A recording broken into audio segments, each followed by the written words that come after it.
नमस्कार विद्यार्थी मित्रांनो, सर्वांचं वेलकम आहे आपल्या यूट्यूब चॅनलवरती. मग आपण नेहमीप्रमाणे क्वेश्चन ॲनालिसिस सिरीज 2025 चालू केलेली आहे. यामध्ये आजचा आपला हा सेकंड पार्ट आहे, जो की आत्ताच गव्हर्नमेंटने घोषणा केलेली आहे. 15,000 वॅकन्सीची पोलीस भरती होणार आहे आणि कागदोपत्री देखील तुम्ही पाहिलं असेल तर ही सप्टेंबरमध्ये एक्झाम होणारच आहे. त्या हिशोबाने आपल्याला तयारी करायची आहे. तर नुसती तयारी म्हणजे काय, तर न्यूज पाहणे, हे करणे ते करणे असं काही नाही. तर आपण आपल्याला योग्य ट्रॅकवर अभ्यास करणं गरजेचं आहे, जेणेकरून रोजचे रोज क्वेश्चन सॉल्व करणं, त्याचं ॲनालिसिस करणं, पाठीमागचे पेपर पाहणं.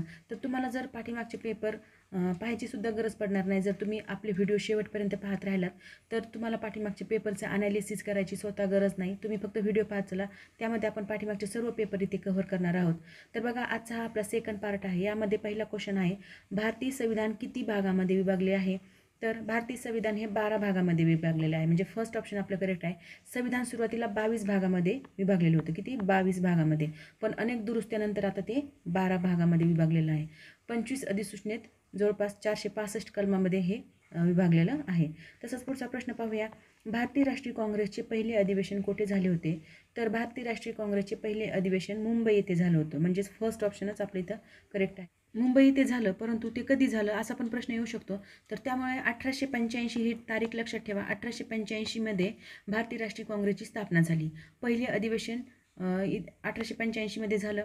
तर इथे अधिवेशनाला किती लोक हजर होते हा पण प्रश्न विचारला जाऊ शकतो. तर 72 प्रतिनिधी या अधिवेशनाला हजर होते किंवा उपस्थितीत होते. आणि अध्यक्ष कोण असा देखील प्रश्न विचारला जाऊ शकतो. तर अध्यक्ष होते डब्ल्यू सी बॅनर्जी. हे देखील प्रश्न येऊ शकतो. म्हणून आपण बघा, एक प्रश्न आहे परंतु इथे आपण किती अँगल पाहिले त्याचे किंवा किती अँगल तपासले, 1, 2 आणि 3, तर याच्यावर 100% प्रश्न फ्रेम होऊ शकतो. म्हणून आपण इथे क्वेश्चन ॲनालिसिस कशासाठी करतोय, की कशाही प्रकारचा एखाद्या टॉपिकवर किंवा एखाद्या सब टॉपिकवर प्रश्न विचारला तर तो आपला गेला नाही पाहिजे, आपल्याला तो टॅकल करता आला पाहिजे. यामुळे आपण इथे अशा प्रकारचं क्वेश्चन ॲनालिसिस करत आहोत, जेणेकरून तुम्हाला याचा नक्कीच फायदा होणार आहे. त्यामुळे व्हिडिओ पाहताना एक पेन आणि वही सोबत घेऊन बसत जा आणि व्हिडिओ शेवटपर्यंत पाहत चला.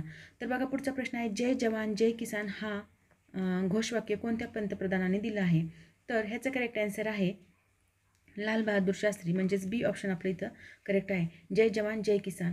तर 1965चं भारत पाक युद्ध झालं होतं. 1965मध्ये. कधी? 1965मध्ये भारत आणि पाक युद्धादरम्यान सैनिकांना आणि शेतकऱ्यांना काय केलं होतं? प्रोत्साहन देण्यासाठी हा नारा लाल बहादूर शास्त्री यांनी दिला होता. तसंच पुढचा प्रश्न पाहूया. भारतीय राज्यघटनेतील सर्वात मोठा भाग कोणता? तर बघा, भारतीय राज्यघटनेतील राज्य धोरणाचे निर्देशक तत्व, म्हणजेच बी ऑप्शन आपलं इथे करेक्ट आहे. राज्य धोरणाचे निर्देशक तत्व जे आहेत त्यालाच आपण directive principle of state policy असं पण म्हणतो. तर हे जे तत्व होते हे सर्वात मोठ्या भागामध्ये गणले जातात. कारण कलम 36 ते कलम 51 हा देखील प्रश्न विचारला जाऊ शकतो. निर्देशक तत्व कोणत्या कलमामध्ये आहेत, कोणत्या कलमापासून सुरू होतात किंवा कोणत्या कलमापर्यंत आहेत, तर हे लक्षात असू द्या. 36 पासून ते 51पर्यंत हे कलम आहेत किंवा हे निर्देशक directive principle of state policy आहेत. तसंच पुढचा प्रश्न पाहूया. बघा, अखंड भारताचा निर्माता म्हणून कोण ओळखले जातात? तर अखंड भारताचा निर्माता म्हणून वल्लभभाई पटेल, जे की फर्स्ट ऑप्शन आहे. सरदार वल्लभभाई पटेल यांना अखंड भारताचा निर्माता म्हणून ओळखलं जातं. भारतातील संस्थानिक, म्हणजे भारतात कसं होतं, वेगवेगळे संस्थाने होते. तर हे सगळे जे संस्थानिक होते, ह्या संस्थानिकांना एकत्र करून भारताचे संघटन तयार करण्यासाठी यांनी खूप सारे आटोकाट प्रयत्न केले होते.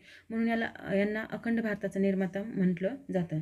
तसंच पुढचा प्रश्न आहे, भारतात किती अधिकृत भाषा आहेत? तर तर बघा, भारतामध्ये अधिकृत भाषा 22 भाषा आहेत. तर 8व्या अनुसूची ही कोणत्या अनुसूचीमध्ये आहेत असं देखील प्रश्न येऊ शकतो. तर ही आहे 8वी अनुसूची. 8वी अनुसूचीमध्ये या 22 भाषांचा समावेश केलेला आहे. तसंच पुढचा प्रश्न बघा, राष्ट्रीय आणीबाणी प्रथम जाहीर झाली कोठे झाली किंवा कधी झाली असा प्रश्न येऊ शकतो. तर राष्ट्रीय आणीबाणी प्रथम कधी जाहीर झाली होती? ते 1962मध्ये. म्हणजे फर्स्ट ऑप्शन आपलं करेक्ट आहे.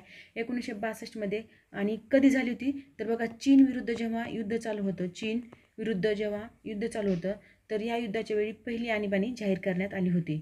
नेक्स्ट क्वेश्चन आहे, महाराष्ट्र राज्याची स्थापना कोणत्या वर्षी झाली?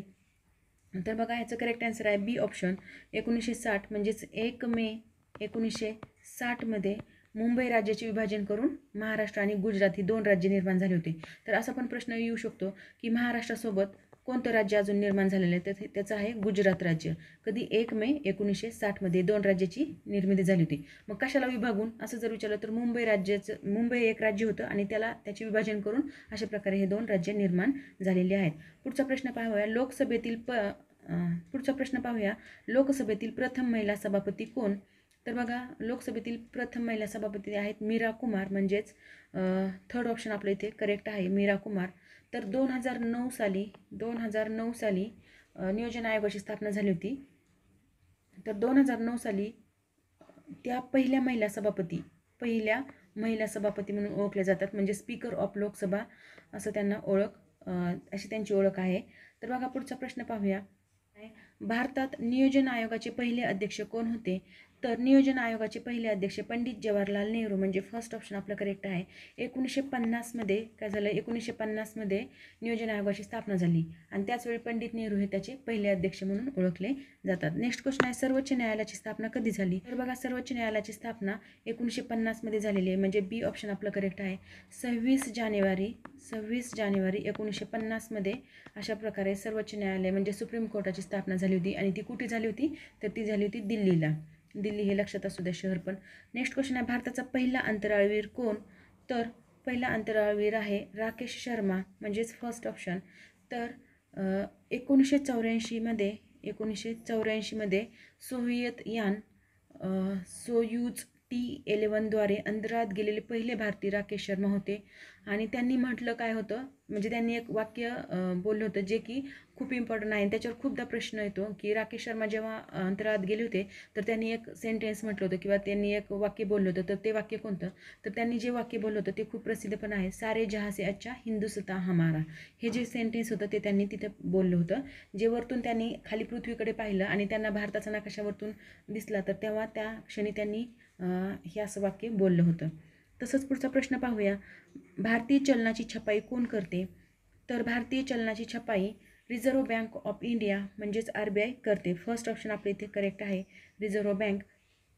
तर बघा, भारतीय रुपयाची छपाई मुख्यतः नाशिकमध्ये होते, देवासमध्ये होते, मैसूर आणि सालबनी या ठिकाणी छापखाने आहेत आणि ते अशा प्रकारे चलनाची छपाई होत असते.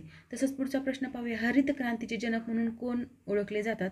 तर बघा, हरित क्रांतीचे जनक म्हणून MS स्वामीनाथन, म्हणजेच फर्स्ट ऑप्शन आपलं करेक्ट आहे, MS स्वामीनाथन यांना हरित क्रांतीचे जनक म्हणून ओळखलं जातं. कारण भारतात हरित क्रांतीची सुरुवात करून त्यांनी काय केलं होतं, अन्नधान्य उत्पादनात मोठ्या प्रमाणात वाढ झाली होती त्या क्षणी जेव्हा त्यांनी हरित क्रांती सुरू केली होती. तर बघा, पुढचा प्रश्न आहे, जलसंधारण अभियान महाराष्ट्रात कोणी सुरू केले होते?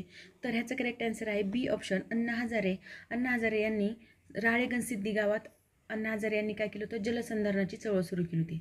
त्यामुळे ते गाव पण आदर्श गाव म्हणून ओळखलं जातं आणि त्यांची ही चळवळ देखील एक महत्त्वाची चळवळ समजली जाते. पुढचा प्रश्न आहे, शिवाजी महाराजांचा राज्याभिषेक कोणत्या वर्षी झाला? तर शिवाजी महाराजांचा राज्याभिषेक 1674मध्ये झालेला आहे, म्हणजे बी ऑप्शन आपल्या इथे करेक्ट आहे. 6 जून, कधी? 6 जून 1674मध्ये कुठे झाला होता राज्याभिषेक? तर रायगड हा किल्ला जो आहे, तर रायगड जिल्ह्यात हा किल्ला आहे आणि या किल्ल्यावर छत्रपती शिवाजी महाराजांचा राज्याभिषेक झाला होता. पुढचा प्रश्न आहे, मराठा साम्राज्याचा खरा संस्थापक कोणाला मानले जाते? तर बघा, मराठा साम्राज्याचे खरा संस्थापक कोणाला म्हटलं जातं? तर त्याचं करेक्ट आन्सर आहे छत्रपती शिवाजी महाराज, म्हणजेच क ऑप्शन आपल्या इथे करेक्ट आहे. त्यांनी स्वतंत्र हिंदवी स्वराज्याची स्थापना केली आणि मराठा साम्राज्याला एक खरं रूप किंवा नवीन रूप त्यांनी प्राप्त करून दिलं होतं, म्हणून त्यांना मराठा साम्राज्याचा खरा संस्थापक म्हटलं जातं. पुढचा प्रश्न पाहूया, पानिपतची तिसरी लढाई कोणत्या वर्षी झाली? तर बघा, पानिपतची तिसरी लढाई 1761मध्ये झाली होती, म्हणजेच बी ऑप्शन आपल्या इथे करेक्ट आहे. अहमद शाह अब्दाली, आता ही कोणामध्ये झाली होती असा पण प्रश्न येऊ शकतो, म्हणून अहमद शाह अब्दाली आणि मराठ्यामध्ये ही लढाई झाली होती. कुणामध्ये? अहमद शाह अब्दाली आणि मराठे यांच्यामध्ये ही लढाई झाली होती. यात कोणाचा पराभव झाला होता? तर मराठ्यांचा पराभव झाला होता. तर बघा, पुढचा प्रश्न आहे, भारत छोडो आंदोलन कधी झाले होते? तर बघा, ही झाली होती तिसरी लढाई. तर मला दुसरी लढाई कुठे झाली होती आणि कोणामध्ये झाली होती याचं कमेंट बॉक्समध्ये तुम्ही आन्सर द्याल. तसंच पुढचा प्रश्न आहे, भारत छोडो आंदोलन कधी झाले? तर भारत छोडो आंदोलन 1942मध्ये झालं होतं, म्हणजे डी ऑप्शन आपलं करेक्ट आहे. तर 8 ऑगस्ट, तारीख पण लक्षात असू द्या, 8 ऑगस्ट 1942मध्ये महात्मा गांधींनी मुंबईत भारत छोडो आंदोलनाची घोषणा केली होती. कुठे? मुंबईमध्ये. हे पण ठिकाण लक्षात असू द्या, कारण कुठून घोषणा झाली होती किंवा भारत छोडो आंदोलनाची सुरुवात कुठून झाली होती असा पण प्रश्न येऊ शकतो. म्हणून महात्मा गांधींनी सुरुवात केली होती 8 ऑगस्ट 1942ला सुरुवात झाली होती आणि कुठून झाली होती तर मुंबईमधून.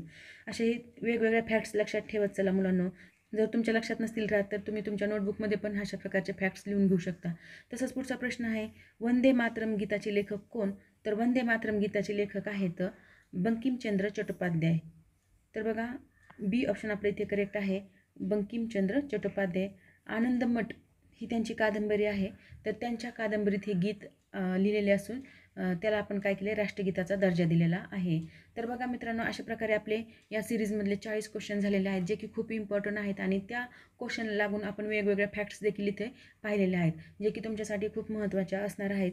जे कोणी सिरियसली तयारी करत आहेत पोलीस भरतीची त्यांच्यासाठी अत्यंत उपयुक्त आहे. तसंच सरळ सेवेची कोणतीही एक्झाम देणार असाल तर त्यासाठी देखील आपले हे व्हिडिओ महत्त्वाचे राहणार आहेत. फक्त तुम्ही व्हिडिओ पाहताना शेवटपर्यंत पाहत चला आणि काही नोट्स किंवा काही जे आहे तुम्हाला इम्पॉर्टंट वाटेल ते तुम्ही लिहून घेत चला, कारण व्हिडिओमध्ये फक्त प्रश्न आहेत आणि जरी तुम्हाला PDF भेटली तरी प्रश्नाचे ॲन्सर भेटणार आहेत. परंतु मी जे हे साईडला इन्फॉर्मेशन देत आहे, म्हणजे अतिरिक्त जी माहिती देत आहे, तर ही तुम्हाला माहिती त्याच्यामध्ये भेटणार नाही. म्हणून तुम्ही नोटबुकवर जर तुम्ही ही लिहून ठेवली तर तुम्हाला नक्कीच याचा फायदा होणार आहे. आणि जर आत्तापासून तयारी केली तर नक्कीच यावर्षी तुम्हाला वरती भेटणार आहे. त्यामुळे आपल्याकडे एक म्हण आहे बघा, तहान लागली की विहीर खोदणे. तर तहान लागल्याच्या नंतर विहीर खोदल्यानं यश भेटतं का? नाही भेटणार, कारण तहान लागलेली असणार आहे ना, आपण विहीर खोदायला गेलो तोपर्यंत आपण मरून जाऊ. त्यापेक्षा जर अगोदरपासून तुम्ही प्रिपरेशन केलं तर नक्कीच तुम्हाला याचा फायदा होणार आहे. आणि जर तुम्ही नक्कीच प्रिपरेशन करणार असाल तर आपल्यासोबत जॉईन राहा, व्हिडिओ पाहत चला आणि अभ्यास करत चला. Thank you very much. हा व्हिडिओ कसा वाटला ते नक्की कळवा आणि अशाच प्रकारचे व्हिडिओ पाहण्यासाठी आपल्या चॅनलला लाईक, शेअर आणि सबस्क्राईब करा. Thank you very much.